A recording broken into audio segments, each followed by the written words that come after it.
Do that. Oh, yeah. We are closing.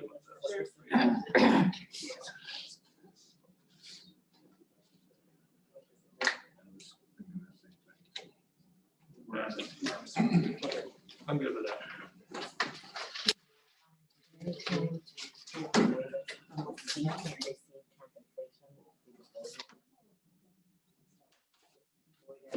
It's 7 o'clock.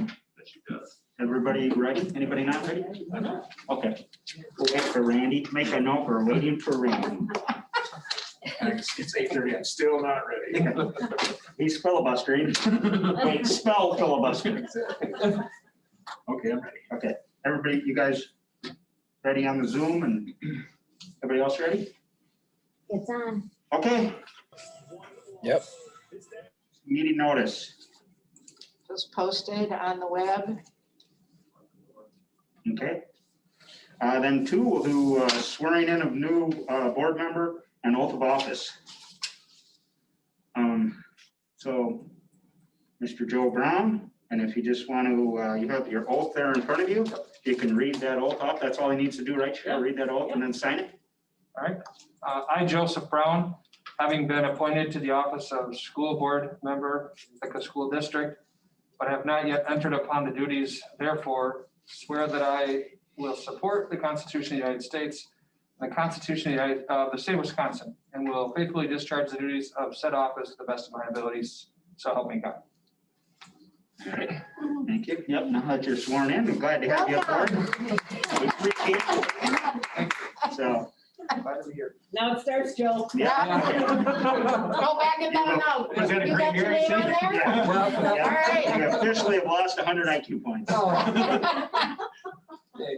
Okay, 3 then. Usually know nothing. Yeah, roll call. Mr. Brown. Here. Mr. Brisboy. Here. Mrs. Varian. Here. Mr. Lewis. Here. Mr. Manning. Yep. Mrs. Peterson. Here. Mrs. Rowe. Okay, then 4, board organization and election of officers. This is to replace Mrs. Blazinski, who was treasurer. So any nomination for treasurer to fill that position? Any nominations?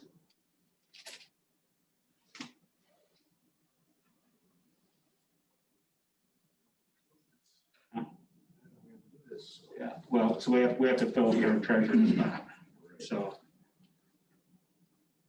I think that Linda had expressed interest, right? So I would nominate Linda Peterson. Okay. To fill out that role. Is there a second? I will second that. Second by Mr. Manning. Then do we need to We do, need a motion to close the okay, agenda, the Nominations. nomination, a motion to close nominations for treasurer So by Mr. Manning. Is there a second? I'll second. By Mrs. Variance. All in favor, signify by saying aye. aye. And opposed? Okay, now do we need to cast a Yes. unanimous ballot? Motion to cast a unanimous ballot for Mrs. Peterson as treasurer. I will so move. By Mr. Brisbois, is there a second? Second. Mrs. France, all in favor of casting a unanimous ballot for Ms. Peterson to be the treasurer, signify by saying aye. Aye. And opposed?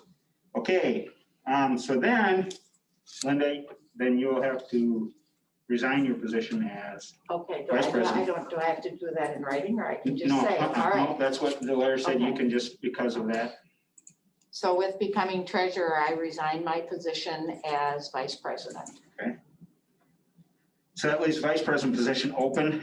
And I had talked to Laura and she did not recommend leaving that position open just because of, with someone, potentially being gone or of the president to run meetings, things like that. So is there anyone interested or any nominations for the vice president position?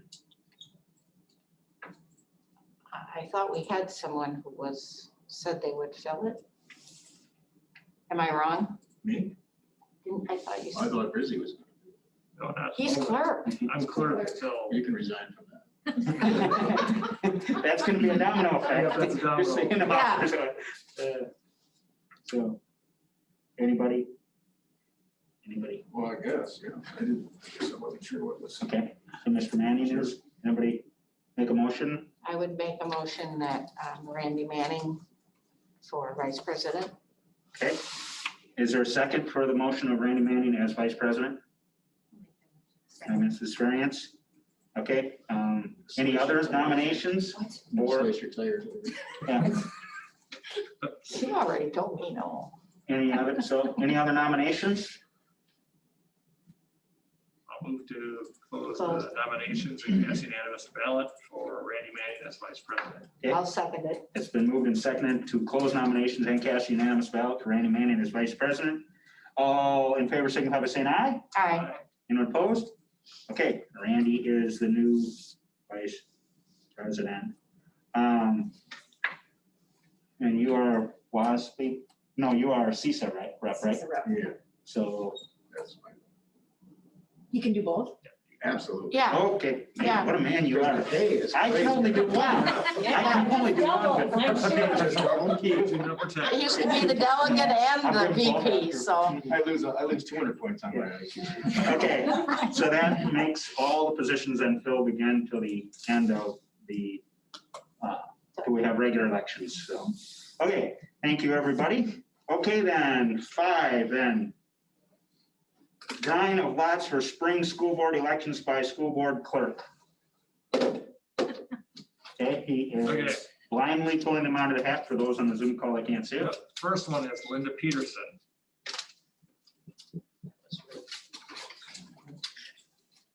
Second one on the ballot is Joseph Brown. I think it's rigged already. Third one is Daniel Manning Twining. Number 4 is Becca Keller. You keep it up? Yeah. Good. And the 5th and final is Amber Philby. So that is how the names will appear on the ballots. Correct. Okay, anything else we need to address there? Okay, we're good then. Move on to 6 and approval of the agenda as presented. Also move. I'll second. Been moved by Mrs. Peterson and seconded by Mr. Brisbois to approve the agenda as presented. All in favor signify by saying aye. Aye. And opposed? Okay, motion carries then. 7, you're good? Yeah. Okay. Approval of the minutes, 7/1, December 14th, 2020 board minutes. Anybody see anything?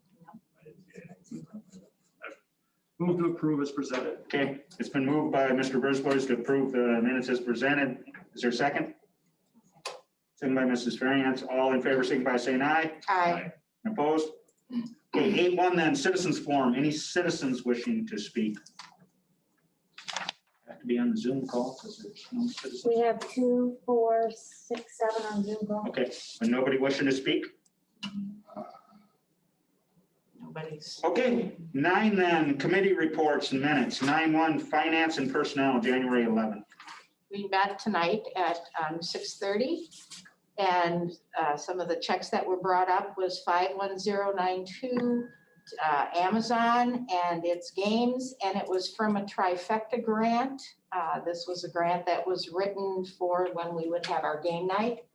It just hasn't been able to happen because of COVID, but that amount was $864.40. And I think you said the Green Bay Packers were part of that. Right. Funding for that Green Bay grant. Packers are part of the trifecta grant that we got.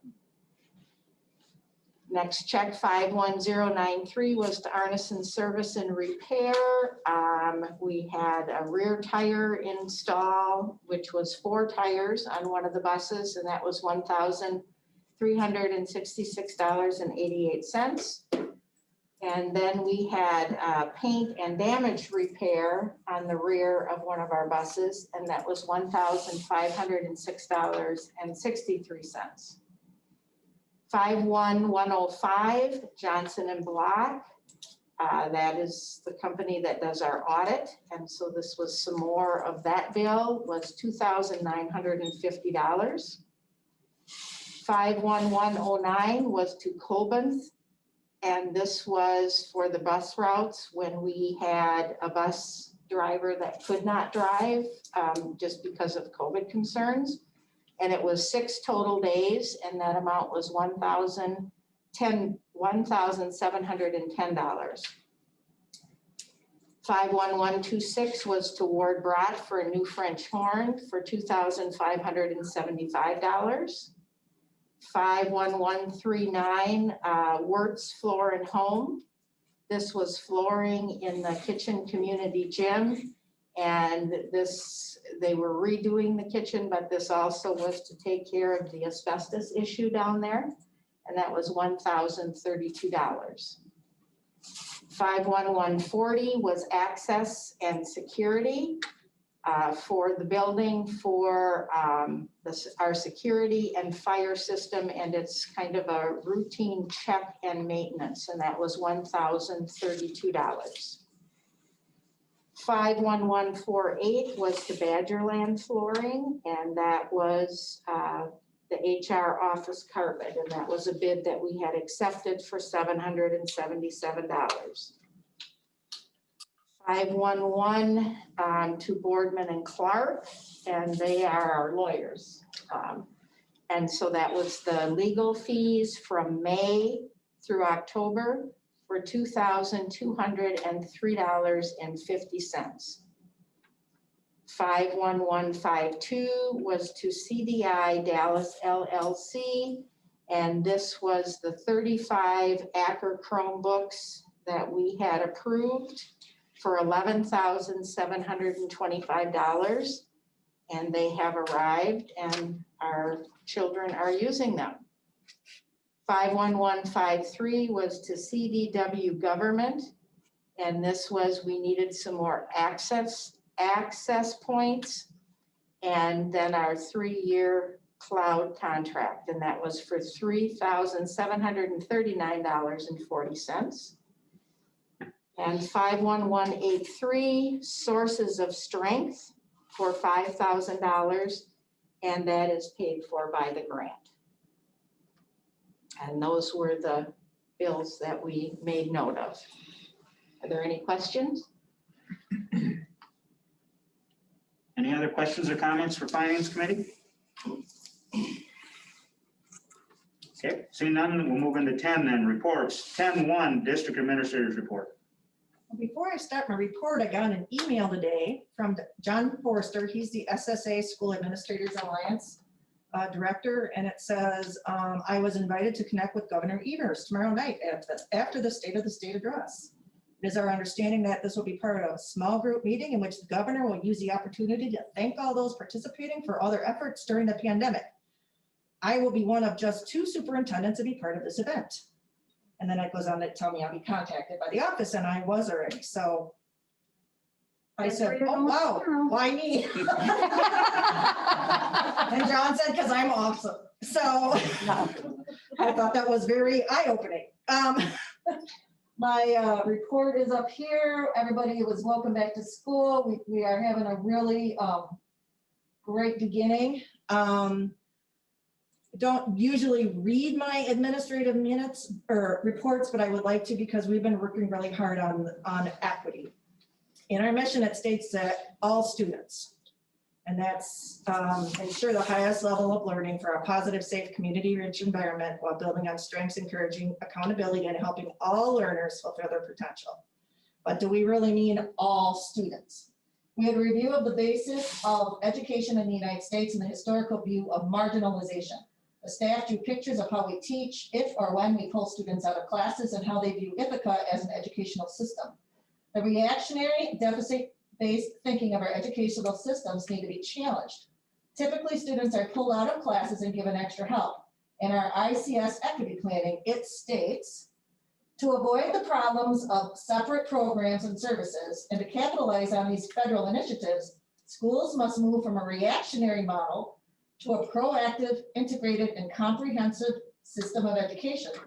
Programs are often set up for a specific student group by perceived ability and disability versus proactively providing instruction within the tier 1 based on identity, relevant teaching and learning.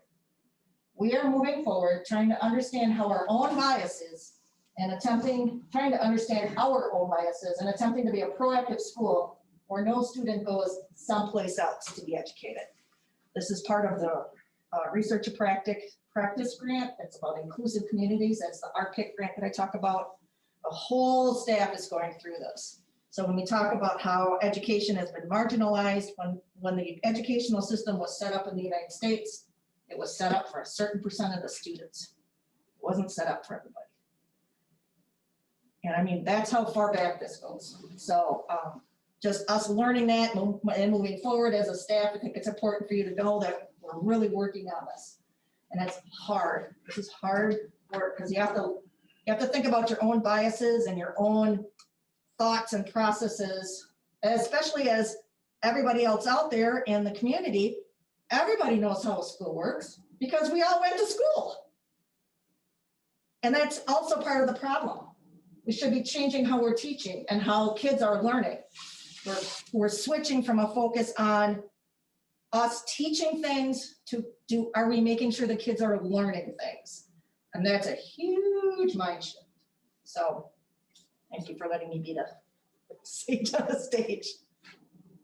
And the staff are working really hard to understand that just because it was tradition doesn't mean it was best for all kids to learn. And that is hard because all of us as teachers, we were good students. You know, we took to learning easily, so we have to think about those that don't. So.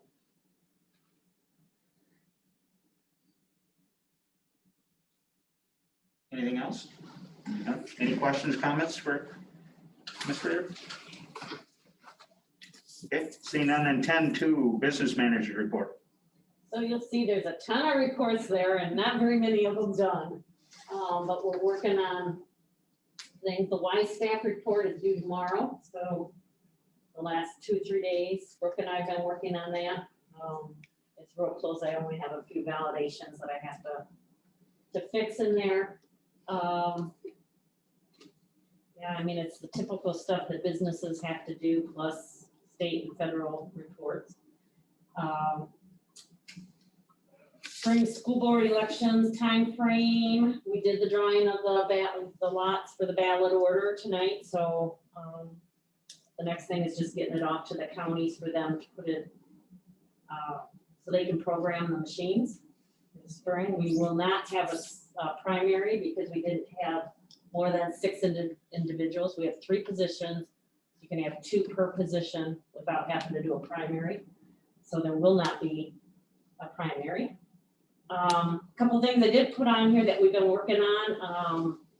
Sarah's been working on trying to figure out in Skyward how to scan and attach documents like all of these bill paying things. If we can attach them, we won't have papers anymore, which will be great for storage and just for archiving. Like if the auditors want such and such, we just pull up that and print it out and here it is for them instead of digging through boxes.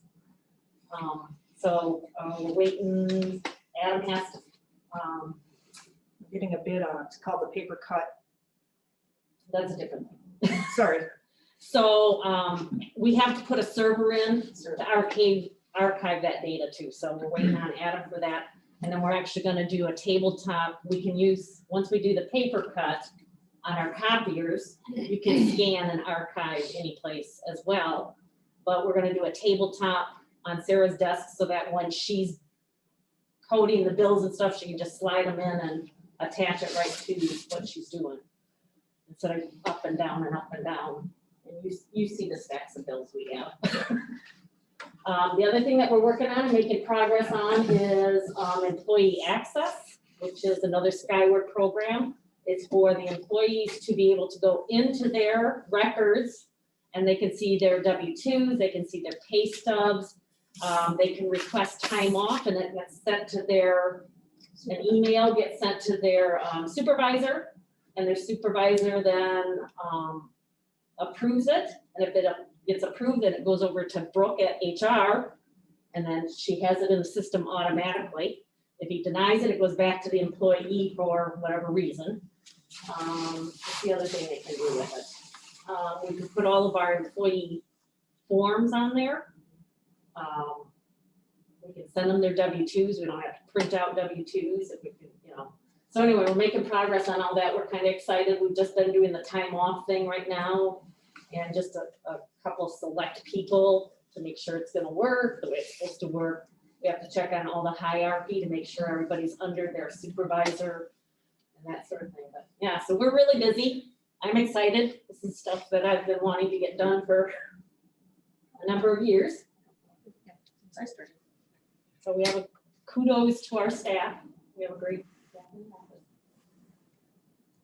Any other questions, comments for business manager? Okay, seeing none, 10-3 then, principal's report, Mr. Lechner's report. Good evening, everyone. Can you hear me all right? Yeah, we can. All right. It was great to see the students back in person last week. Most of the students seemed happy to be back to see their friends and the teachers after the extended break. The first semester is coming to an end.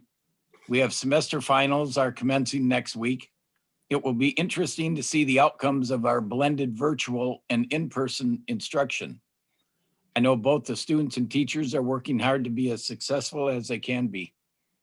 We have also begun initial discussions about possibly adding a weighted grade scale or instituting a Loudy system in the high school that would encourage and/or reward students for taking upper level courses.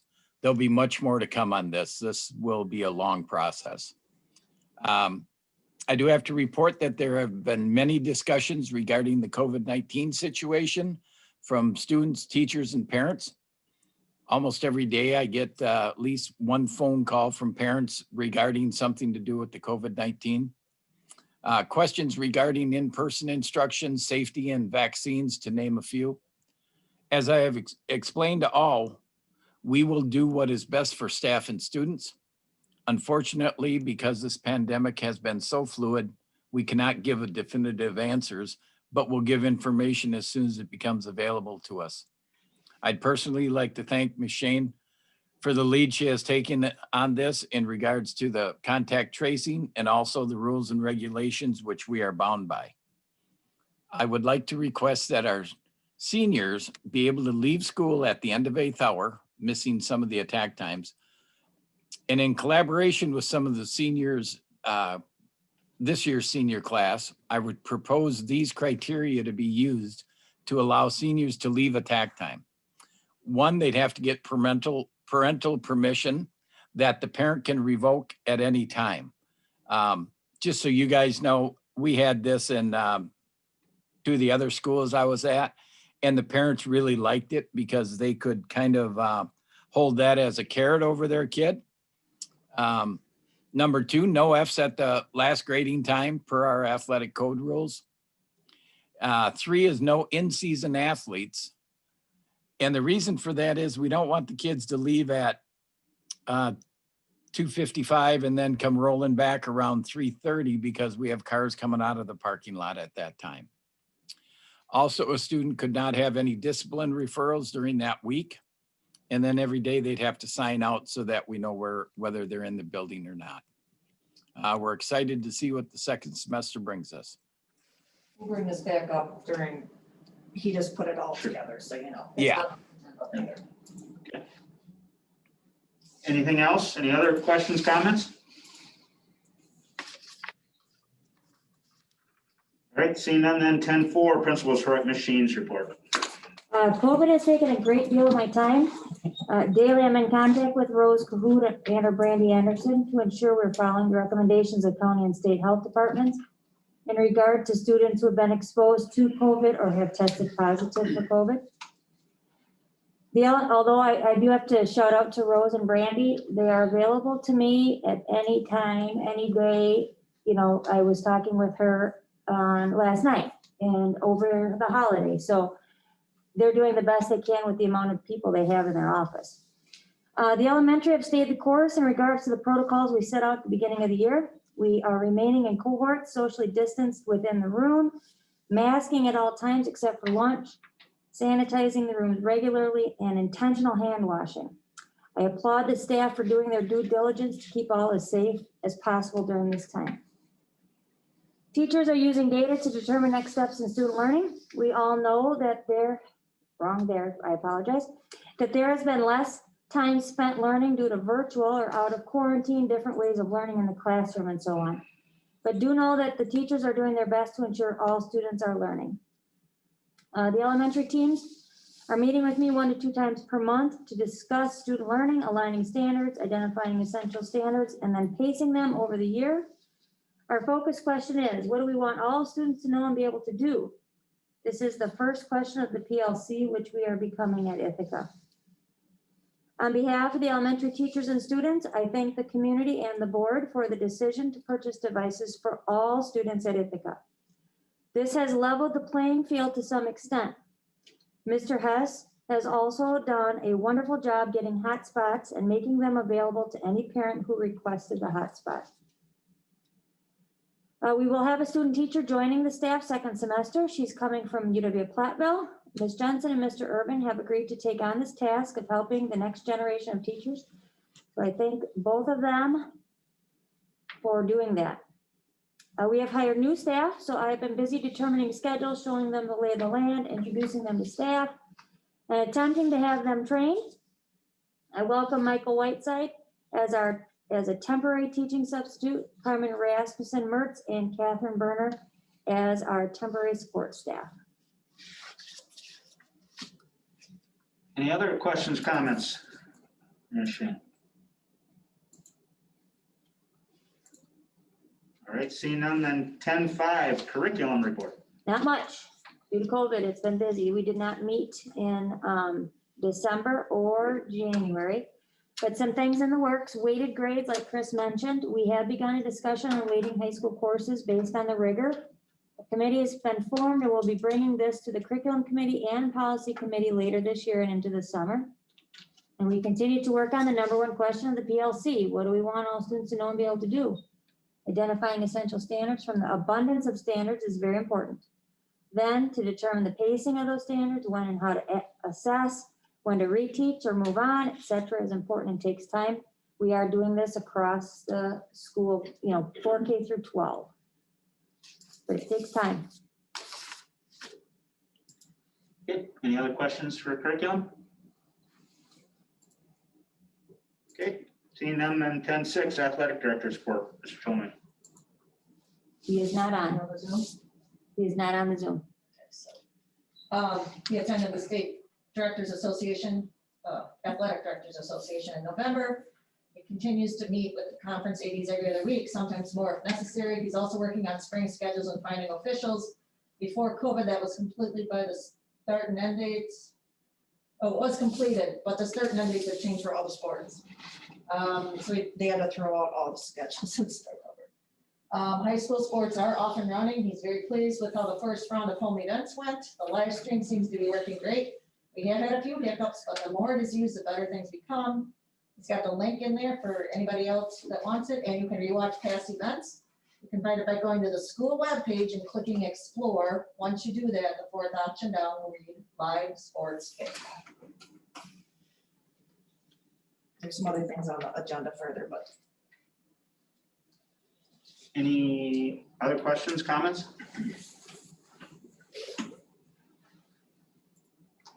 Okay, seeing none, then we will move on to old business. 11-1 learning modalities. 11-1-1 discussion possible action on learning modalities. Everything's going great. We don't feel that we need to change anything right now. But do know if it comes down to staff, it could happen. So far, we've been good. The first day back, though, it was like, We're Yeah. one teacher.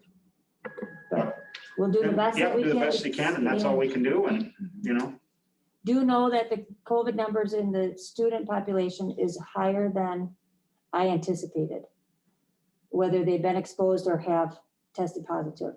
So it is close. I mean, it's Sure. within our area, so. Okay, any other questions, comments on that? Okay, 11-2 then discussion possible action on adopting policy 11-2-1 Quarantine for 14 days after the time of exposure remains the safest strategy for preventing asymptomatic transmission of COVID. We'd like us to adopt that policy because it is recommended by both Sauk County and Richland County as the safest for the students and staff. So when we talk exposure, what are they? So the gold standard is a 14-day. So Steve, if you and Randy are pretty good, but if you came in close contact and were determined to close contact to someone who's positive, the recommendation is a 14-day quarantine. From, if there is the 7-day there's a new thing from CDC or whatever, a 7-day release and a 10-day release. Those are okay and as we talked, this is what they recommend. The 7-day early release is extremely specific. Like you have to test and get the test back on a certain day. And you still cannot be in crowds. So school is still a crowd. A team is still a crowd. So that's why in a school, they're recommending that we go with this. So the full 14-day, if you are a close contact or live in a house with someone who was tested positive. So like, what are we gonna do for so if we're in a classroom, we're all masked. I am diagnosed with it, is Mr. Brown and Ms. So it Peterson. depends. So in the elementary, we are quarantining the whole class because they play together at recess and we can't guarantee they were not in that 15 minutes close. Whereas in the high school, what we do is we have assigned seats, right? We're trying to maintain that 6 feet. So what we'll do in the high school is go room to room for that student schedule. Okay, where does the student sit and who sits by them? And can you guarantee that Sally in the back corner was not like that day up front with that student? And so then we would quarantine those that were determined to be close contact. Does that make sense? Yes, the only thing I have, we're actually quarantining more in the elementary that are in their pods. Only because we can't guarantee that 15 minutes. So if you have a classroom of kids and you got student A who sits up by the door, and that student's assigned seat and they're positive. Student Z is in the kitty corner, back corner. But at recess, they're together playing. We can't guarantee they didn't get together for that 15 minutes. So that's why we quarantine classes when elementary classes, because they play together. And we don't want to be yelling at them that stay away, stay away, stay away. We mask outside. The chance of transmission is low, but it's also little kids are high, they have high viral load. They can carry a lot of the virus and not show any symptoms. Where you and we'd have a lower viral load and we'd have symptoms. That's what's described to me. And so this is this is a typical quarantine, the 14 days is typical. Where it gets tricky is if you release somebody, if you follow that 7 day, you can still, 2 days later, they can still then show signs of it. It can stay in your body kind of dormant after you've been exposed through up to, they say, close to 10 days. That's why when you're positive, they put you in isolation for 10 days.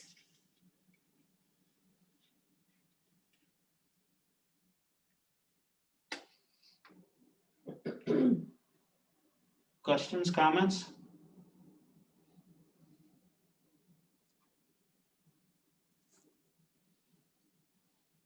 And again, if parents question, I follow what Rose has told me all along. If I refer them to her, when she releases them, or depending if they live in Sauk County, then Sauk County, like recently I've had a Sauk County, got kicked to Sauk County because that family lives in Sauk County, then Sauk County had to release them.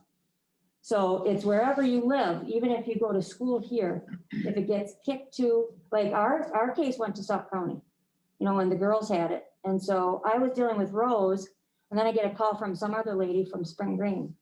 So, if there's any question, I always push it back to you know, they're the experts. I'm just trying to read documents and follow.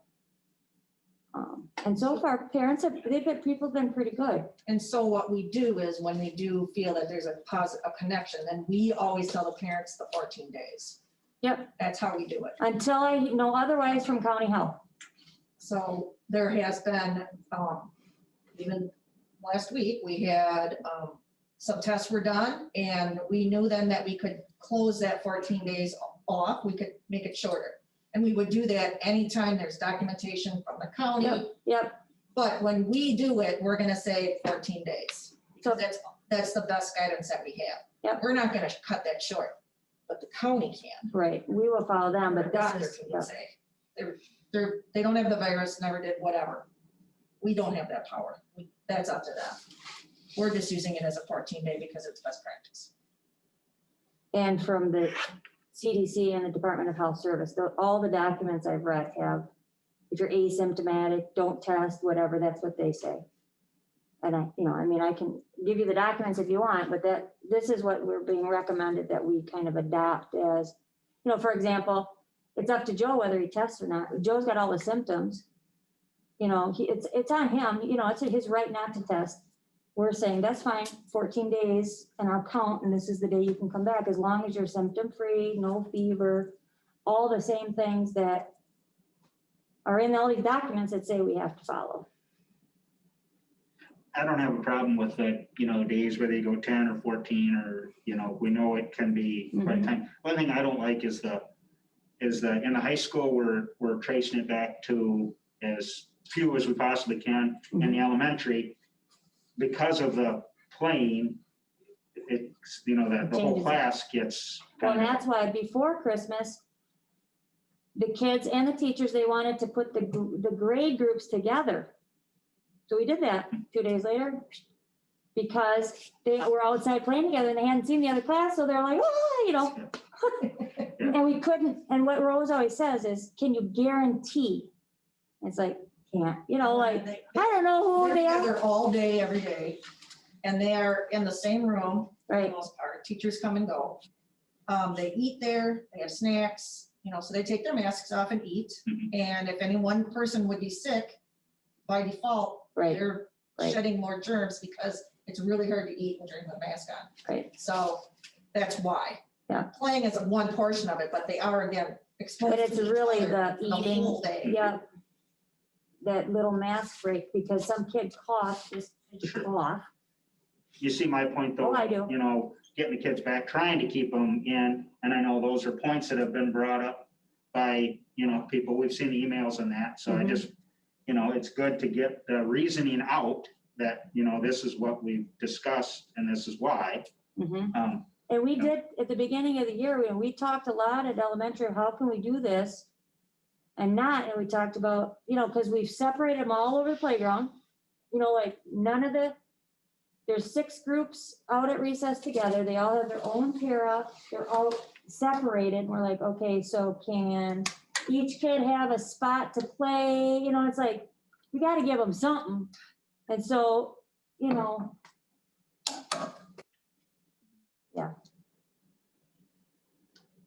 But sometimes it's good, you got to play the devil advocate sometimes to get that to know. And I get it, We've it's talked. better for them to be here. Yeah. But I would hate to inadvertently not quarantine and then have something worse happen. Because we all know we're gonna, when we have to quarantine a whole class, and there's gonna be questions of why.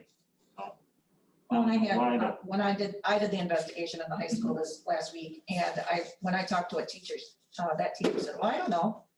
I said, no, you need to know. Well, they don't have a seating chart. Oh, They need a seating chart. that's a problem. You need to change your practice now, because I don't know is it gonna work. And so that teacher was kind of taken aback, but I'm like, if you don't know where they're sitting and who's sitting with them, then I have to the whole class has to go then. Right, because you can't So, guarantee they weren't. Yeah, that's that guarantee. And that was the only person I had. All the teachers sat there and thought for a second. They all look at their seating chart and they think of where the kids are. And then Okay, well, we did a group project in math, and so they were leaning over each other on the computers, and yeah, they're 6 feet apart, but then they sit by each other and work with each other, showing each other their designs. That's close contact. It was a 45-minute period. That didn't work. So it was really nice to see that teachers have really been paying attention to that because they know how important it is. And we've talked too, like, I mean, because the teachers want the kids to work together and stuff, and we've consulted like how long, well, you know, truthfully, like Linda and I could work together, masked and washed and everything for about 10 minutes. And then as long as that's it for the rest of the 24 hours, we're okay. But if we do it a couple times during the day, then we'd have to, you know, so we're pretty careful about not, so. But I will say the elementary, well, I think all parents, they're doing a good job. They want to stay in school, so it's better to be safe than sorry. And yeah, but I get, you know, if they're upset and so we don't recess together anymore. We did that once. 2 days. They got 2 days to play with each other. Any other questions, comments? Yeah, I have a question about this is Marty Farjan, about so if a student exhibits a symptom in the class and somebody's in close contact with them, and that student that has the symptoms chooses not to be tested, even, you know, if they were to test negative, but they decided not to test, that person that was in contact would then be quarantined for 14 days. Is my understanding of that correct? That is, Marty, because it is the right of the person that has the symptoms, whether or not they test. And so we assume it's a positive when they have to have more than one symptom. It has to be multiple symptoms, but there are certain symptoms that are more prevalent to COVID of all the symptoms that we have to check for. So, but you're right, if a person exhibits symptoms and is excluded from school, if a neighboring student, you know, we determine that person is a close contact, they'd be quarantined for 14 days. So, you know, my wife's taken on a job as an employee health nurse, and I know one of the things that they're stating right now is in a contact tracing environment where there is also a 7-day quarantine, where if the person that was in contact with a person who maybe has COVID but has not been tested, and came back as a positive, that if the person that was in close contact goes and has a COVID test done and they come back negative, then the contact person, you know, he's the one that got tested, can then after 7 days of not being symptomatic, can come back into, because it seems like if somebody decided not to get tested, you could punish a lot of kids quite quickly. For kids that would say, hey, I'll go get tested. I don't have a problem with it. I'm non-symptomatic. I'll go get my test. And it would be to a 7-day quarantine at that point. And you're correct, that's a 7-day that's a 7-day early release. And in that case, I always turn that over to the county. Okay. Because there are specific guidelines that has to be followed in order for it to work. But according to the document, that person still has to check symptoms for the next 7 days and not be part of a large gathering, which school and athletics are considered. Okay. Yeah. And there's another 10-day test too, 10-day for that contact with no test involved. But again, I've kicked that back to the county because it's very specific and I am not a healthcare person. So okay. If a person is, did you have anything else, Marty? No, that's all I had, Steve. Thank you. So if a person in a situation like that is quarantined because of close contact, and if they, then they can talk with or deal with the county nurse, and if they go through the steps to be released, they If I can. get a call that says they're released, they're released. Yeah, and so, I mean, when we send people home, does the county nurse tell them that, okay, you're quarantined if you don't show any symptoms? How does a person know that they could get off early? So I contact the person, we send a letter that states they should contact county health. Actually, every person who is identified as a close contact should contact county health. In other counties, they have contact tracers. I'm the contact tracer in school because there is no other. And so I always tell them, this weekend I gave that person Rose's personal cell phone to make that connection so the quarantine could end sooner. And so, that's the best I can do, but it's on the county. Because sometimes it gets tricky and they got to call the state because there are certain things that have to, just because I don't have symptoms on a 7-day, if I haven't done this, that, and the other thing, they're not going to release me. Yeah. So, and I don't know all that. I don't want to Sure. know. Yeah. But I kick it back and I always tell them when, Yep. But as Rose will always say, this is the gold standard to Sure. really, to be as safe as possible, that 14 days is the gold standard. Middle school is being handled in the same way as high school at this point? Middle school is uncohorted. They're still grouped together, but they're moved from room to room together. And they sanitize between the hours, just like high school does. But high school intermingles more. Like the 6A, they have all their classes together. They just are moving to the rooms instead of. And the lunches, they're in the commons and the gym, and they're all, we put them on spots. Make them wear their mask over their nose. Wash their hands. And that's pretty in line with what neighboring communities and school districts 14-day contact. I Yeah. know that's the recommendation of the county, Yeah. but is that in line with the Yeah. neighboring districts, the standard that's around? In fact, when I talked to the Sauk County last Friday, she said that's what they are recommending to their school districts because that's the safest. That's the safest. And with the 7 and 10 day, the reason it was put in place was people weren't following the 14-day quarantine, even though that's the best way. So to try to get more people to test and reply or whatever, then they shortened it. But it's not what's best, so.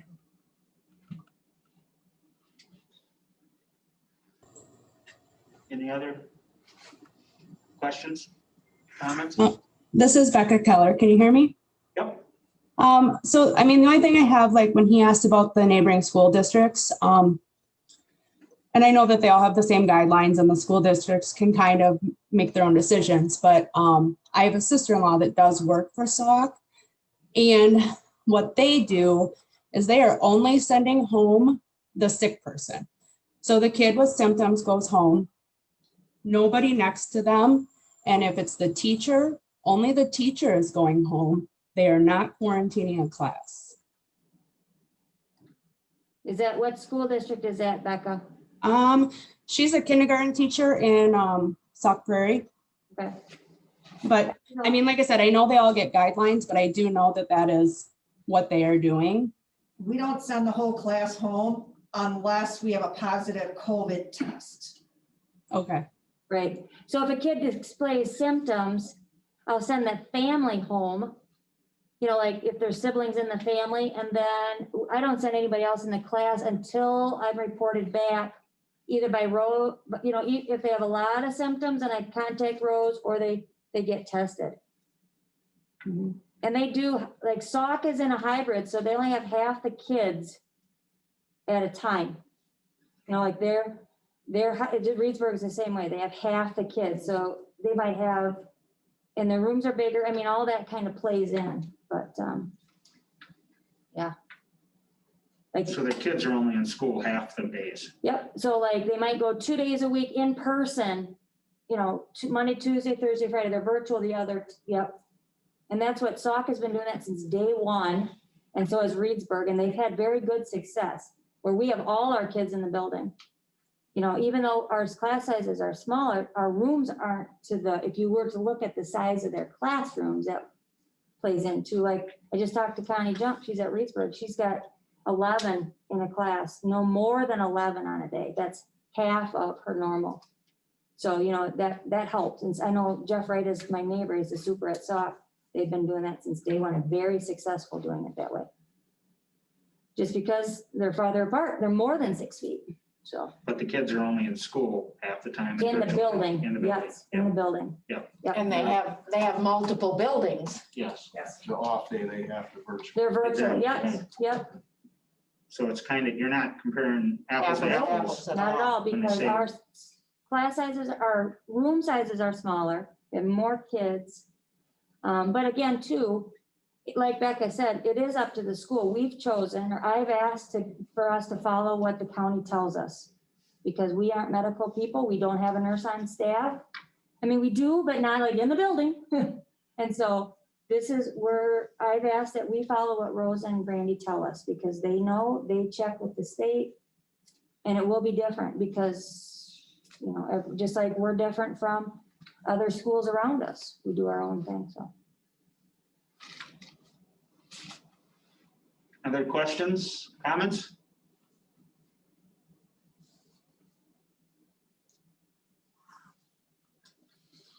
My motion, I would move to approve the policy as presented. Been moved to approve the 14-day quarantine policy by Mr. Brisbois. Is there a second? I'll second it. Second by Mr. Peterson. All those in favor signify by saying aye. Aye. Anyone opposed? Motion carries. 11.3, then discussion possible action on youth wrestling. So I hope we have somebody here from youth wrestling. Marty? Marty's on. Oh, Marty, duh. Sorry, Marty. Yeah, so we did have our youth wrestling sign up so we could get numbers, I guess, at least. Explained to the parents at that point, it wasn't a sure thing, but we had to get numbers. We had 11 kids that registered. Ages range from like 1st grade to 5th grade. I would say it's a pretty even spread of kids throughout there. So, you know, you're having, 2 to 3 kids per age group. They will practice all in one group. They're not going to be divided this year just because the sheer lack of numbers. So we talked about like procedures and protocols and stuff like that. We would follow the exact same procedures that the high school and middle school wrestling programs are following. The coaches and wrestlers would all be masked. They would be filling out the coaches would fill out the WIAA coach athlete symptom checklist before every practice. We'd be taking their temperatures before practice. So we kind of covered a lot of that stuff. And then we were looking for our first practice to hopefully be Thursday, January 14th is what we're tentatively looking at. Marty, when we talked before, I didn't think 1st grade was going to be included. Well, It was going to be 2nd grade on up. we put it out that way, that it was going to be 2nd grade on up. And we had, I think, 2 1st graders show up that wanted to. So there were none younger than that. It's the way we posted it was 2nd through 5th grade, but there were some parents that came to sign up anyway.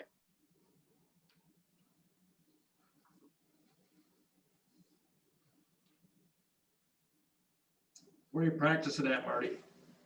Right now, to try to expand the space, we're planning the multi-purpose room to try to have the biggest area possible. Right now, the high school already has the mats down because that's where they're practicing. So that's our plan, is just to continue practicing in the multi-purpose room. Unless there would be a conflict, scheduling conflict or whatever, we may have to go to the mezzanine. But hopefully, if we can get on the school schedule, that wouldn't come up. As of right now, we haven't been able to get on the school schedule. What nights are you planning on practicing? Mondays and Thursdays from 5:30 to 7 o'clock. So is there a gap in time between when the high schoolers are done and when the elementary will start? Because you'll have to sterilize mats. Right, yep, nope, we've talked about that already, that yes, the mats will have to get wiped down before that, obviously. So Thursday nights right now, the high school has meets anyway, a lot of Thursday nights. So the high schoolers wouldn't be there on that Thursday night anyway, so that makes it easy changeover. And Monday nights, working with Troy and stuff like that, he said it wouldn't be a problem if either the youth could start 10 minutes late because we got to wipe down mats, or the high school might get done a little bit early. But yeah, that's something that the that we always do anyway with wrestling is always wipe down mats between practices. So that's standard procedure. Marty, are you gonna do consistent workout partners like what the high school is doing? As best we're able, because the age ranges, there is considerable size difference anyway. So I think it's probably gonna pretty well limit anyway, but yeah, we're gonna try to keep, pods of like 3 kids or 4 kids. It won't be, just 2 kids. Some groups may be because they're, size wise, it may work out. But our goal is to keep it to like, that 3 to 4 kids in a practice pod, if you will. Then will you record those? So that way if it comes back to contract tracing, the whole group doesn't have to get kicked? That would be the plan, yeah, is that the practice pods would stay the same and be recorded who practiced with who. I'm guessing if there's a positive in the room though, it's gonna get kicked no matter what. I mean, I would imagine that would probably, if a positive kid came into a high school practice or middle school practice, I think it'd be safe to say there's a good possibility that the whole room may get kicked anyway. But at least if somebody wasn't there that night, you have a record of it. Yes, absolutely. Yeah, because the symptom checklist, the kids would sign, if they're not obviously on the symptom checklist, they weren't there that night. So yes, we would have records of who's there, who wasn't there, and we would, I'm not running the practice myself, but yes, that is my thought that they should stay in that practice pod. So, and I would stress that to the coaches that, hey, try to start with, 3 to 4 kids in a group and try to keep them in that same rotation.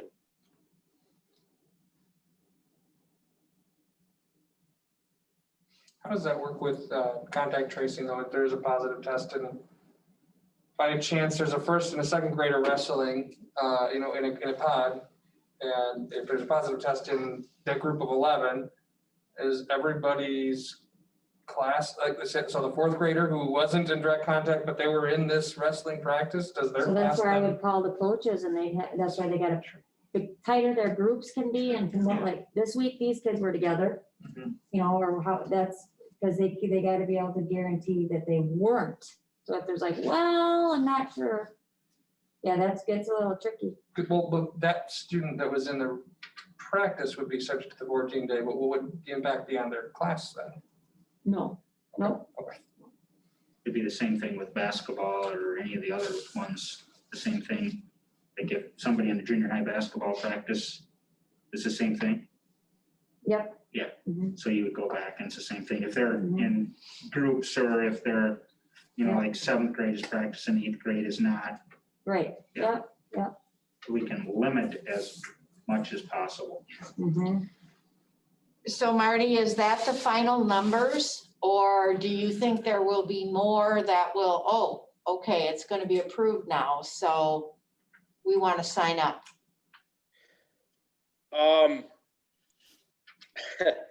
Guess I don't know. I mean, I would, that we had, other parents that, that did express, there were 2 kids that weren't there the night of signups, but the parents called us right away. They're like, hey, I can't make signups, but my kids are going to wrestle. I haven't had that from any other parents saying, hey, if this is a go, we're going to sign up. So I'm going to say as of now, it looks like the 11 kids, we tried to get the word out there as good as we could. Social media and, on our Ithaca Wrestling Facebook page and emailing all the parents and saying, hey, we need numbers to know to move forward. So I don't think we're going to see the numbers increase. And if we did, it might be by 1 or 2 kids. I don't think you're going to see a influx. And there's no tournaments to speak of this year. So it's just gonna be Practice. whatever time they get. It's just an exposure to the mat, basically.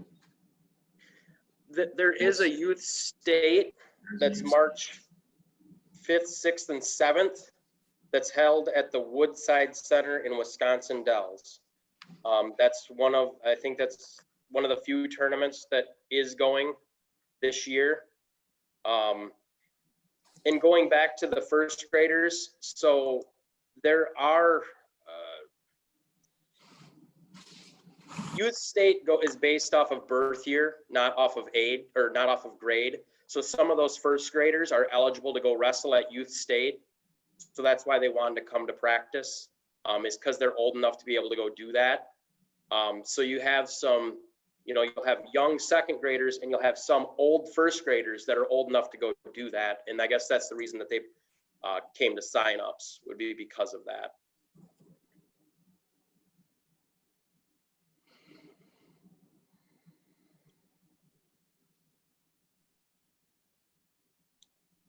I have heard that there are some programs that have already been going that are trying to basically mimic what the high school is doing as far as duels. They're just picking like one other team, let's say Richland Center Youth Wrestling, and they're dueling now. We don't have anything like that set up or in the works or anything like that. But that's kind of what other clubs are doing right now, is just dueling another school, because there really are no youth tournaments like there would normally be. There'd normally be one, at River Valley, Richland Center, Ithaca, Weston. That's not happening as of right now this year.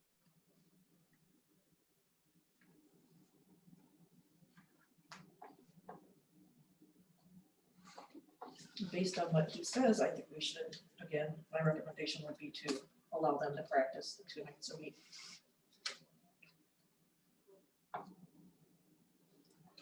Questions, comments? Yeah, I'll make a motion that they go ahead and practice. Moved by Mr. Manning to allow youth wrestling practice. Can we put the age in there? In that motion, Randy? What for? Like the ones that would compete at state, so all of a sudden we don't have 4Kers in kindergarten. Oh, absolutely. That makes sense. So from That makes sense. 5th to, No, age. yeah, Been under birth year. Marty, what birth year is it that is the bottom? I'll have to look it up, Steve. If you give me just a second, I'll pull it up here.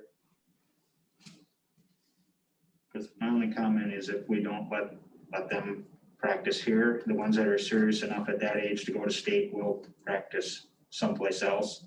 And we just soon have them Right, in contact with our kids and in contact with some other kids and then coming back here. but I'd like to see Absolutely, see put that limit on it. because Yeah. we've seen from our Absolutely. board meetings. Yeah. We don't need to. No little doing it. No. No, because they But, are pretty wild. Well, We need to practice. You're just babysitting, basically. Yeah. And they're done. You got a grandson that can do that. Drop them off and hope they pick them up. Exactly. Throw themselves That's a on the long floor. time. You said you said pay for you picking them Drag them up. out to the car. Eileen, her attorney and I, we were just laughing. Well, you can just make a motion that they have to be old enough for the state tournament. It looks like the youngest group looks like 2012, 2013. So your 2013 birth year looks like they would be your youngest competitors, would be your 2013 birth year. Okay, Make that motion then. okay, but they have to be old enough to participate in the youth state tournament. Okay, is there a second? Second. My Ms. France, okay, all in favor of allowing youth wrestling to practice under those criteria that were laid out, signify by saying aye. Aye. Opposed? Okay, motion carries. Thank you, Marty. Yep, thank you, everybody. 11.5, then discussion possible action on allowing seniors to leave during the tap time. And Mr. Oh, we've got a spring sports. Oh, sorry. 11.4, discussion possible action on spring sports transportation. So because we have 0 sub drivers, we have no way to get on the road in spring until 4:30. So if we do co-op, so for example, last year, we had some conflicts because we didn't have any extra drivers last year. Weston drove once in a while. For track. But I just want to put that out there. Mr. Tomey did come, if you have any specific questions for him. This is not being, we're not looking at hiring anybody. Please, if you know how to drive a bus, please apply. So that we can, Get your license. if nothing else, somebody can do the route and then the person that doesn't want all the hours can do the athletic event.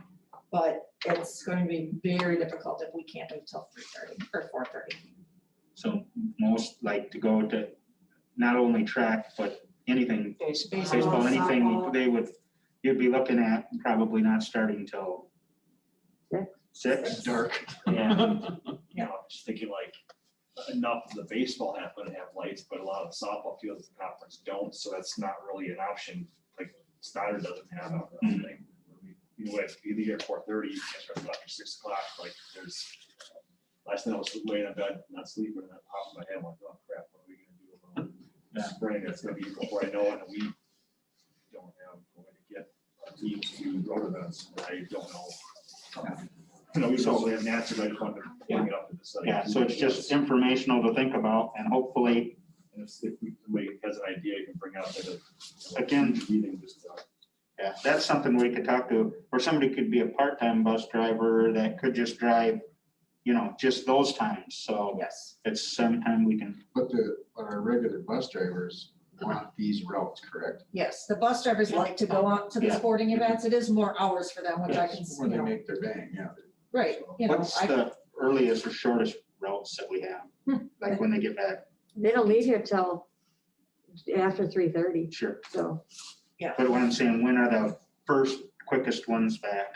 maybe 4:20. 4:15-ish. Yeah.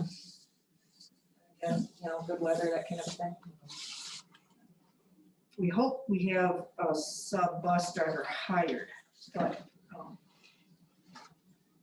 It's something to think about, if we lose another one or something, but and mind you, we had 6 routes, 7 routes when I started. Yeah. And we're down to 4. Yeah, it's real tough to get bus drivers. So, and I know our bus drivers would really want it and it would cost us more, but if push comes to shove, is Coben's a possibility for the sporting events? For Cobussen or whatever they're called, I could, yeah. For the route. probably be cheaper to do the road. or to do the route and then, They're gonna yeah. be cheaper, yeah. And ours do the, It's potential to look into that. Yeah. see Yeah, whether- I mean, I think we need to look at those numbers just in case we don't get any drivers. Maybe you can do that and bring that to finance and personnel for a potential. But also, you know, please put the word out that, you know, we're part-time and it can be, you know, because that could, you could get some people that might be able to drive there that couldn't drive, you know. Right. You know, because it's a little later, you know, and every day, but you know, if it's a little later, they might be able to do, you know, a couple in there would be a big help. Yeah, well, even one night a week, if we knew that we had a sub driver every single Thursday, that would be, Any other questions, comments on that? Okay, now, 11.5 then, discussion possible action on allowing seniors to leave during attack time. report back up. And our recommendation is that this be approved. What time is this? What time of the day? It's 2:55 to 3:25 for a hit. Get the ball.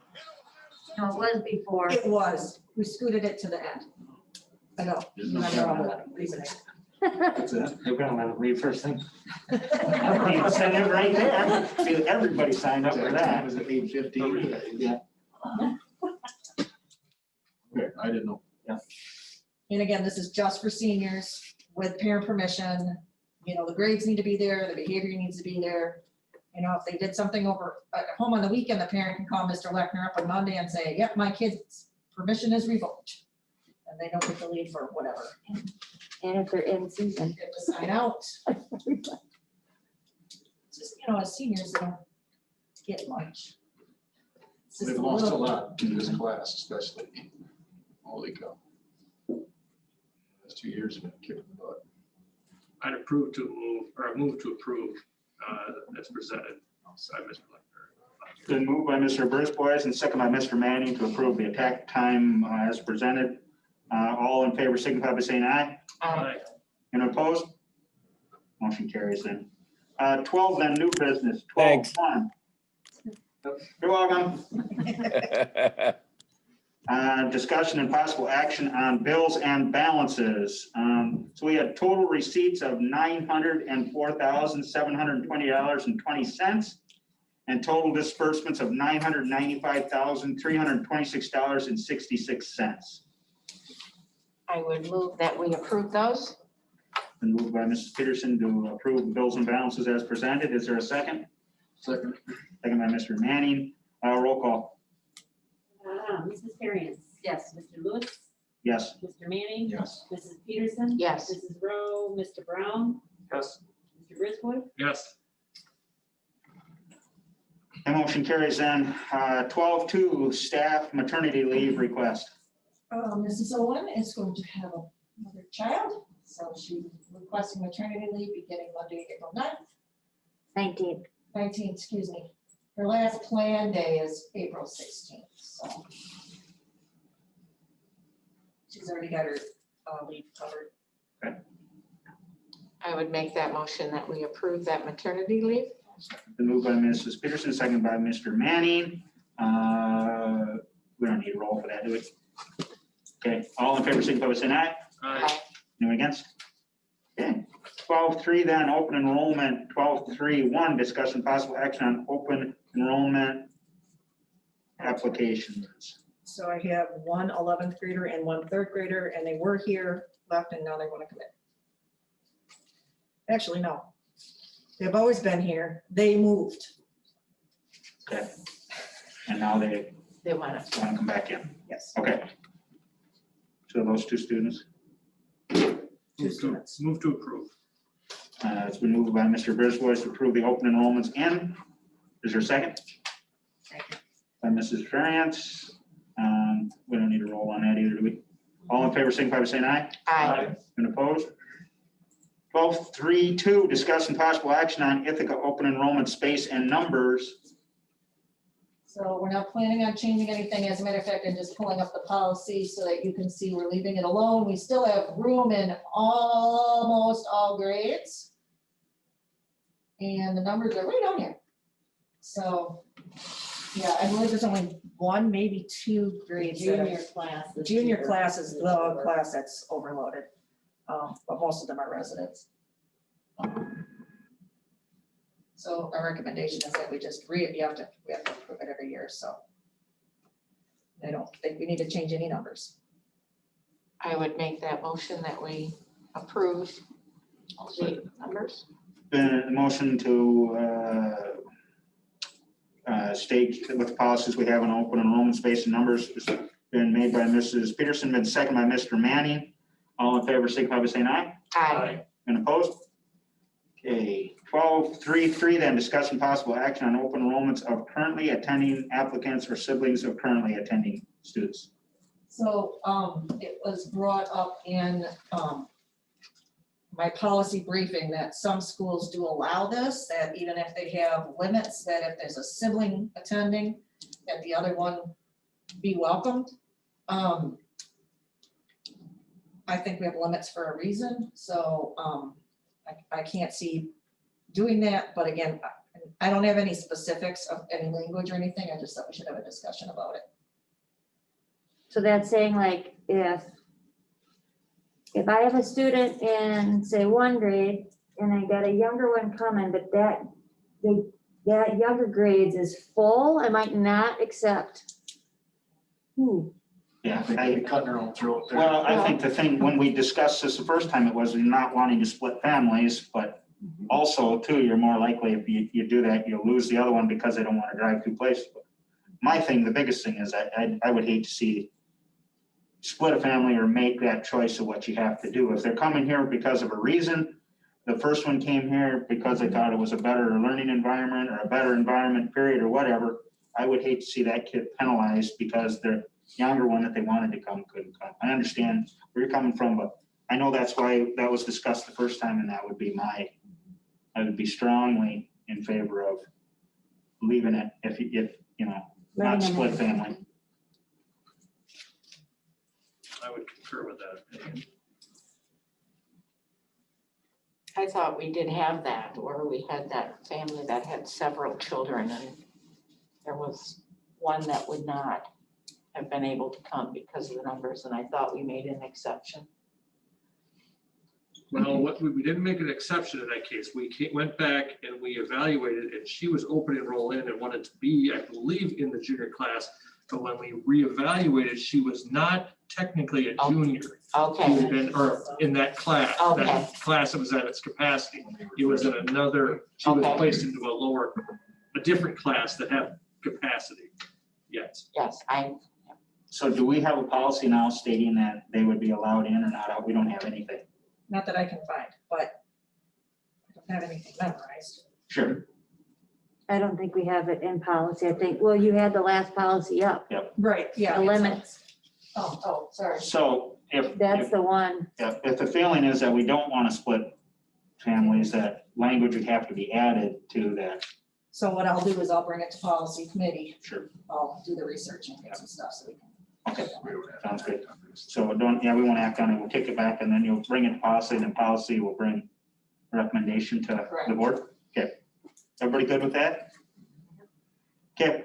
12.4 then discussion possible action on continuing the 80 hours of covered COVID time furlough. So, and I reported on this in December that the furlough, the 80 hours of paid time is ending on, it ended on December 31st. And I was okay with that, but again, Ms. Shane disagrees with me and that's okay. She feels that it's something that we let people have for the first semester, we should let them have it for the second semester. It kind of loops into the next item about having a pool of sick days for staff. So far, we haven't had anybody really run out of sick days or anything like that. And while it's nice, I mean, we do have some staff that have had to be home and couldn't teach from home. So therefore they took the furlough time. Peers are a really good example of that. So I'm leaving it up to the board. I don't personally think we should continue the furlough, but it's your decision. Julie, was that in the first semester, was that 80 hours of furlough, was that not covered? Yeah, but it doesn't, no, we don't get any money We don't back get for any that. money, we just have to pay them. They said we had to do Okay, we it. had to do it, but that went away. It went away at the end of The legal the restriction. calendar year. But isn't there still legislation pending on whether they That up it? That was a federal. That wasn't a state. I'm pretty sure this furlough was federal. Yeah, but I thought that they had, I don't know, It could be, but it could go away. It could go away. Yeah. And I contend that if you didn't get COVID on the right side of the calendar year, You got screwed. Yeah. You Well, did. the other thing that, It's all about timing. Next time I'll get it. yeah, my worry is that if you take that away, that they have more incentive to not be tested for sure, because why would you be tested and then you come positive and then now you know you're gonna eat up 14 days of your sick time because we've said that's our policy. and it truthfully is, it's only used for the staff that cannot teach from home. And we had, very few. Now the paras, we've set them up, they can support students virtually from home if needed. We do have one that's out now, she can't, she's sick. Sure. And so, yeah, like I argued with Julie, if I get it now, I'm out of luck because I didn't get it Yeah. earlier, even though I did my due diligence to not get it. So.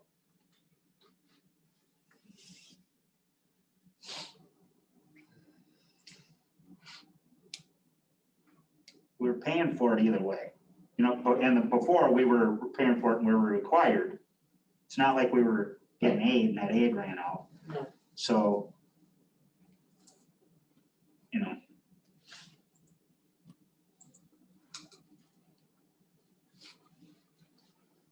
I'm kind of leaning towards what Steve is saying. I mean, there's plenty of stressors out there already that, I mean, it would truly be for somebody who would, not be able to teach.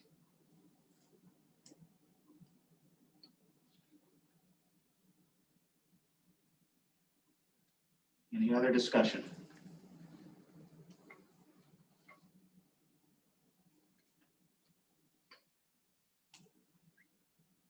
I had a question, I guess. This is Marty Fargen again. So if somebody has already used their 80 hours of furlough in the first quarter, can they also use 80 hours of furlough in the second quarter? And then No, would that would that carry over into the, would it be like for this calendar year now? So that if they use 80 hours in this calendar year, if you will, it's not a school year, but it's a calendar year, would it carry over into next year? If you're still talking about furloughs when it comes around next year? I think that's current year. I would think this would be just the rest of this school year, second semester, and we'd have to reevaluate in the fall. so like Marty's saying that if they use their 80 before, they're not eligible for 80 now. It's just 80. I It's like wouldn't you- think so. I wouldn't. want an answer to that question. Not, what is the answer to that question? If they used time in the first semester or first half before Christmas break, I would say no, because the way it was set up by the government, Right. There is no yes or no answer to that, because that has gone away. So whatever we decide tonight, whether we make a policy or not make a policy, we can decide. they use COVID furlough beforehand, are they getting entitled to 80 hours in this But we additional? can decide that. Is it cumulative? No. No, they can't. So that was the idea, that it ended and I thought we were gonna be done with So it. when was that put into place? Because I don't think it really affected any of our employees until September. Well, part of that is that we paid all of our employees for everything. Yeah, we paid them. Yes, I'm getting that. But that's the question. I'm still not hearing an answer to it. It's like, well, it's not the same thing. Well, it is. We're talking about furlough time due to COVID over a period of either, I'll say, before Christmas break up till now and afterward. Whereas, is it a cumulative 80 hours? Or is it 80 hours if a teacher's been out? And it doesn't sound like I don't know who's had the most, utilized the most furlough time. We set up payroll, we set up 2 different pay records, one for furlough, which the board decided to pay everybody when we were shut down. So I might have the wrong verbiage. And then we had COVID pay is how we worded it, if they took 80 hours because the legislation told us that we had to pay. And then we're tracking that in time off. So we do have documentation of that. If they have used all those 80 hours up before today, and you guys approve that going forward from today on, they could use 80 hours, they cannot use an additional 80 hours. So They can only use 80 hours total. we can phrase that any way we want. So That's what, that answered my question, is it's a cumulative 80 hours. That's how I look at it for the school year. Well, no, yes and no, because Ron, there isn't any, we're not under any. But I'm looking at it from a perspective of the furlough time. This is the language on the agenda. No, but I'm not arguing about that, Ron. Is what I'm saying is that language that at the first semester is gone. Yes, but we're using it still right now in this agenda. Well, we can say that we want it yes or no either way. We're not bound by anything is what I'm trying to say. Well, that's what I'm trying to get. I'm trying to get clarification. Are we saying the recommendation is an additional 80 hours? Cumulative. Cumulative, that's what I'm saying. Is it cumulative? I understand that, Ron. What I'm saying is there hasn't been a motion. I know, but I'm So trying to get we can clarification. say that in the motion. Yes, but I'm trying to get an understanding before I can make a motion Okay, of what the language is. Sure. Of what the intent, what the recommendation is. Okay. That's what I'm just trying to do is get Yep. clarification. so my intent when I was discussing with Julie, because now as you talk more about it, then other people come to my mind. If I have a teacher who's sick with COVID and can't teach, I don't want to have to take their sick bank versus if we go virtual and there are people here that don't have work to do, completely different in my mind. And maybe it can't be, I don't know. Does that make sense? Like if your job is dependent on students coming and being in the building and they're not in the building, that's to me a different scenario versus someone is physically sick from COVID and can't work because of sickness. To me, that's 2 different things. Is that, Yes, I see. and I was talking about the illness, the being physically unable to do my job or their job and not using sick days until the 80 hours versus the other. And we do have, right now, we do have quite a younger staff that they haven't built up their sick days yet. Most of the veteran staff aren't worried at all because they have 30, 40, 50 sick days. So, So again, as you were talking, it separated in my mind from when we were all virtual and the jobs around that versus the illness of it, the unable to physically work. And I don't know if that can be separated, but when you're discussing it just now, that's what came to my mind. So it wouldn't necessarily, like the wording up there, be covered COVID time, it'd be covered COVID sickness. That makes sense. Well, and I think you're looking at it to whether or not it's cumulative from the beginning of the year. Right, so there's like three different things. I wouldn't use the word furlough because that No. was what was used. Right, for- right, So that's my. That's for being paid regardless, right? right. That is not what I intended in my discussion with Julie the other day.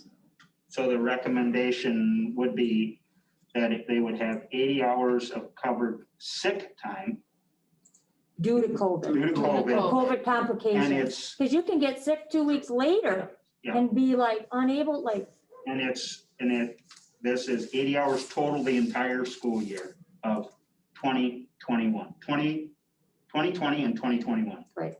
Right? just this So year.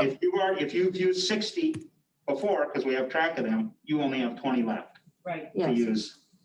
if you're sick and If you're unable to sick. perform your job. We're good now?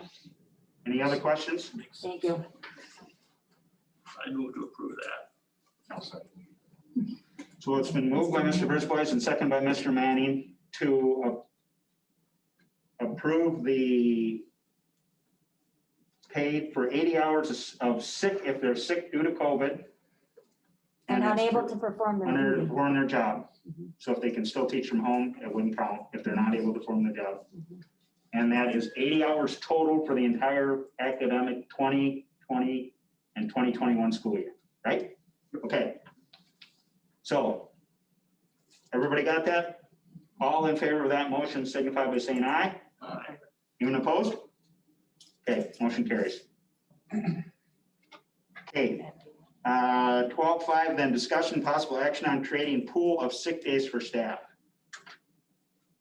So some of the staff would like to be proactive. I know that we have created sick day pools, but in the past, yeah, but on the off chance that somebody does catch COVID and some people are out for months and months and months, they would like us to have a pool of sick days. Or they'd like to, the Okay. staff would like to create their own pool based on who wants to donate. I just want to point out that if you have a teacher on the higher end of the pay scale, their days are worth more than someone on the lower end. So, What does that mean, Cheryl? well, it means when we're paying out sick days, it's not equivalent. 5 from me doesn't equal 5 from somebody else Right. because of the pay scale. I understand that, but we don't pay out for sick time. There's no benefit for keeping. No, your but sick if an time. employee uses all their sick time, we're paying it out at their per diem. Their contract per diem, not somebody else's contract per diem. So if they create a pool Well, and that's on them, not on. What's cost of the district, right? Yeah, but it Yeah. couldn't cost the district if it was the other way around. so if they create a pool and they say, there's 40 days that we put in this sick pool, then can they determine, oh, we're gonna give 10 to so-and-so or 20 to so-and-so? Do we have a say in? How was that determined before? We've done this several times. since Yeah, I've been here. and But every and time- that's always been my It's been for a question. specific, we're doing pool for a specific person for a specific reason. Not, we're just gonna bank them and then, Whoever the teachers needs come back and it. say, we're giving 15 to so-and-so. Okay. That's my worry. Got it? So what happened before is those that wanted to donate, and they were only allowed up to 3, I think. Yeah, it was low. And so those people there was a record kept of so-and-so gave 3 days, and then if that person, this person that they were banked for, because it was in specific situations that it was banked for, they took one from the first one from the second one from the third one, and they just kept going that way through. That's how it worked before. But I always kind of wondered, okay, do we need to, and maybe we don't. I mean, it doesn't matter to me. I'm just bringing up the financial part of it. We need to be conscious of how we're doing this. From the aspect of the district signing. I think what happened last time is that we accepted like paraprofessionals donating sick day for a teacher. And that doesn't click in my brain. Yeah. I mean, if this is for the teachers, we should have teachers donate to teachers and paras donate to paras. Whenever we've done these in the past, it's been for a specific teacher and a specific. Correct. The thing that worries me is we just put it out there, that they can, that they can make a pool and then they can let anybody use them. I do think, Steve, because you passed 12.4, this will be less of a worry right now. Right. This came to my attention right when that was gonna end, and we're looking at, like Julie said, we have younger staff, we got 80s on staff, and so we're down to, and so because I think passing 12.4 will alleviate a lot of this undue, unknown pressure of what if, so. I guess, my only worry and my concern, I wouldn't vote for it, is if it's just they can pool them, but we would have to okay them being doled out, because I can just think of situations where they might be used, that we wouldn't have approved them Not as for. frugally as. Yeah. When I called it jumping the gun and the teacher said, no, I'm being proactive. Well, Because it's also like I said, I wouldn't vote for it unless there were stipulations on that we got to okay them being. And I Who they were don't, approved for. personally, I don't agree with this right now. We don't have a need for it. And just to pool sick days to pool. is- And I think with the 12. We have the opportunity at a board meeting, just to bring it up like we've done in the past, that, okay, we have this. Yes. Teacher. We have needs this sick need. day, we Yeah. could meet. Yeah. And have that on the agenda of a regular board. Right. Sure. And I don't think there's ever been one turned down. No, but we've So, known what they're going for. So if they're without action on it, we would just continue, and if they had a need come up, they could present it like they normally would. And then whenever they've done it in the past, they've come up and said, well, we've had so-and-so, so-and-so is willing to donate, so-and-so and so. Well, I also want to point out that we do offer short-term disability voluntarily, and it doesn't cost that much. Employees could purchase short-term disability if they're concerned about those things. I mean, we have more that have short-term disability now than 15 years ago. I mean, people are cognizant of, okay, well, I only have 10 sick days a year, and, and I guess my rule of thumb is you build up your sick days to get you past the short-term disability when long-term that the district pays for will kick in. And once you're at that point, then you don't need the short-term disability.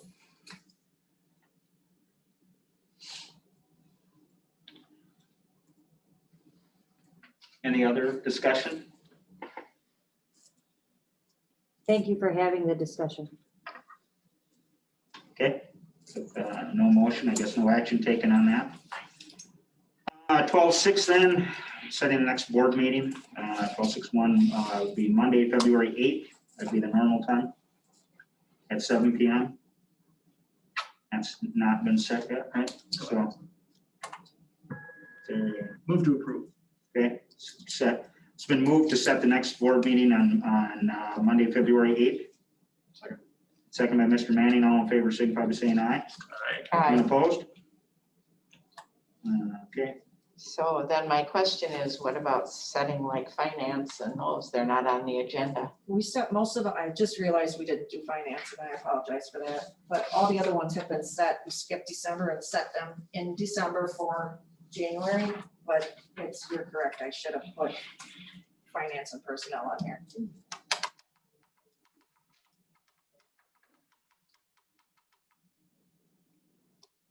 I guess is we can set a meeting like that anytime we want, as long as it's just a posted. committee, right, as long as it's. As long as it's posted out. So just for informational reason, we won't take a motion on an informational meeting. We'll tentatively set that finance personnel meeting at 6:30.